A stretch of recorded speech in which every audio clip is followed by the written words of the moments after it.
beristiqomah dengan NPM 24130250 dan 53.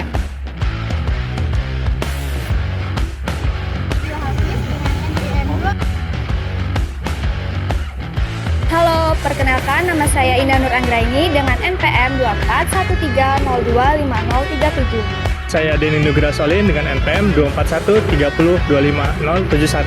Halo, perkenalkan nama saya Musa Permata, NPM saya 2413025029. Halo, perkenalkan nama saya Selvi Alexandra Versa dengan NPM 2413025035. Halo, perkenalkan nama saya Farhan Abdullah dengan NPM 2413025053. Halo, nama saya Zainul Irfan dengan NPM 2413025049. Selamat sore. Selamat sore. Jadi kami di sini ini kan dari acara Unila ya. Ya. Ada tugas untuk wawancarai gimana sih, pengen tahu untuk usaha itu dari para pedagang-pedagang ternyata kan. Jadi di sini kami dari kelompok 1 ini wawancarai kakak mana awal perjalanan kakak dari buka bisnis hingga buka cabang di sini. Oke, sebelumnya kenalin dulu ya. Halo semuanya. Saya Putri, alumni Unila angkatan tahun 2013. Sebelumnya itu jurusannya memang ilmu administrasi bisnis. Ya, kalau dulu itu usahanya bukan di florist, tapi lebih ke gorden. Ya, jadi di rumah itu punya usaha gorden. Itu yang memang udah dari orang tua. Kalau itu memang usaha dari orang tua. Jadi emang kalau kenapa kok bisa buka usaha itu karena emang ya udah apa ya? Udah berpengalaman cukup lama juga di bidang usaha karena memang sering bantu orang tua. Cuman usahanya itu gorden. Nah, makin kesini setelah lulus kuliah kebetulan ketemu partner yang memang hobinya usaha juga. Jadi sebelumnya memang udah buka, tapi bukan lebih ke florist, tapi untuk box-box seserahan. Karena dulu lihat di sana itu belum ada nih peluangnya. Momen apa sih Kak yang paling berkesan yang selama kakak buat buka toko buket bunga ini? Dan mimpi terbesar apa yang pernah kakak impikan gitu?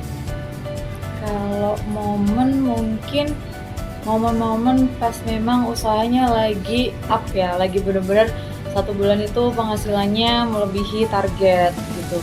Itu pas acara-acara wisuda, acara-acara Valentine. Jadi di momen-momen tertentu gitu, florist itu memang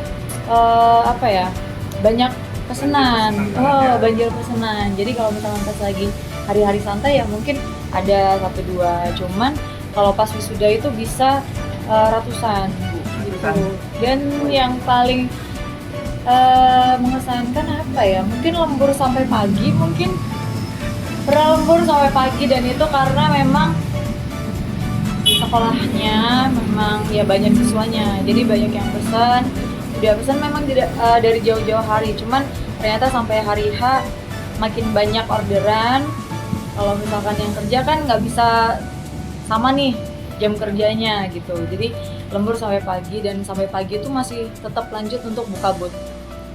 Jadi kita buka booth di sekolah, misal ada sekolah mana nih yang lagi ada acara perpisahan atau wisuda, kita buka booth di situ, buka stand, bawa bunga fresh, bunga artificial, itu dibawa semua. Gitu. Terus Pengalaman tersulit yang pernah kakak alami dan bagaimana pengalaman itu merubah cara bisnis kakak itu gimana? kalau pengalaman mungkin kalau bunga ya. Kalau di saya itu pernah ngalamin yang bunga fresh itu kan memang tahan lamanya kurang tahan lama. Ya, Mungkin jadi kurang ini ya, semakin lama. paling lama itu 1 minggu. Paling lama itu bukan? 1 minggu, bunga asli. Nah, pernah kalau misalkan pas hari-hari biasa itu kan penjualannya kurang. Itu yang bikin kita udah stok bunga banyak, cuman bunganya mubazir karena yang beli juga berkurang. Apa sih Kak menurut kakak ini satu hal gitu yang pengen banget kakak ubah di usaha ini, satu hal yang bisa misalnya ada kesempatan atau apa yang udah hilang tapi kakak tuh masih pengen terus hal itu bisa diubah? Kalau kesempatan yang pengen diubah lebih ke apa ya?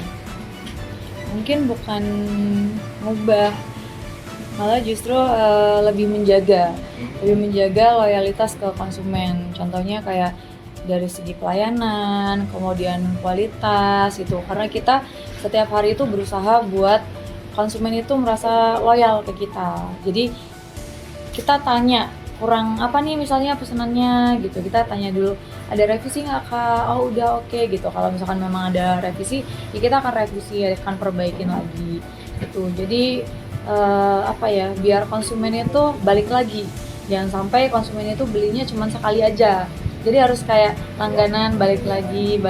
Jadi kita jaga komunikasi sama pelanggan, apa nih kira-kira yang kurang kita kasih ke konsumen, kita revisi. Kalau misalkan memang udah oke, kita akan memperbarui lagi bentuk-bentuk itu ya, dari search dari TikTok mungkin, dari sumber-sumber yang lain, dari Pinterest, supaya model buketnya itu nggak itu aja.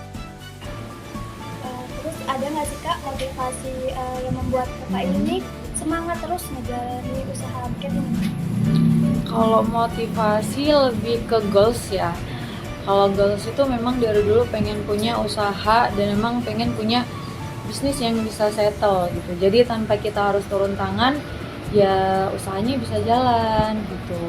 Dan memang kenapa kok harus jalan terus usahanya? Selain kita mengembangkan yang namanya skill atau kemampuan juga, karena kalau dari saya pribadi pengen ngajak alumni mungkin, adik-adik mungkin yang memang kerja bareng gitu. Jadi siapa yang memang punya hobi di bunga, ayo kita kerja bareng gitu di hati. Terus ada nggak sih kak ketakutan terbesar kakak nih dalam menjalani usaha buket ini? Terus bagaimana kalau misalkan ada kakak ini, gimana sih caranya mengubah ketakutan tersebut itu menjadi motivasi untuk bisa maju? Oke, kalau ketakutan lebih ke mungkin banyak pesaing mungkin ya. Banyak pesaing. Cuman ya itu tadi balik lagi ke kita. Jadi apa sih yang kira-kira pesaing itu jual, kita juga harus bisa gitu. Jadi apa yang jadi kelemahan di usaha kita harus jadikan itu sebagai peluang lagi. Jadi nggak boleh kalau misalkan buket kita kecil-kecil nih, kita udah nggak ada perubahan. Nah itu kita ubah. Kita coba belajar, revisi, buat buket-buket yang emang dia lebih besar dengan harga yang mungkin bisa sama dengan pesaing-pesaing yang lain.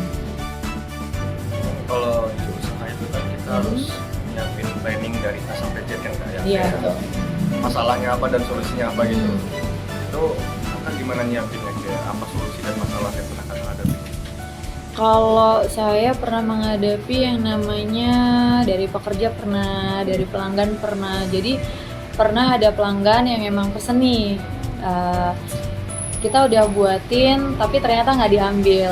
Nah untuk mengantisipasi hal-hal yang tersebut itu biar kita nggak rugi waktu dan nggak buang-buang tenaga juga, kita harus menerapkan yang namanya sistem. Kalau misalkan pesan minimal ada down payment dulu, ada DP-nya dulu. Jadi kita nggak buat sia-sia. Mungkin dari kami itu saja kak. Terima kasih ya atas meluangkan sudah waktunya ya. Iya, repot-repot rame-rame kita kayak gitu. Nggak apa-apa, justru malah senang karena berbagi pengalaman juga. Siapa tahu kan kalian juga mau punya usaha di bidang yang memang jadi passion dari kalian. Dari kami sekian saja. Terima kasih sudah meluangkan waktu. Sama-sama, terima kasih banyak.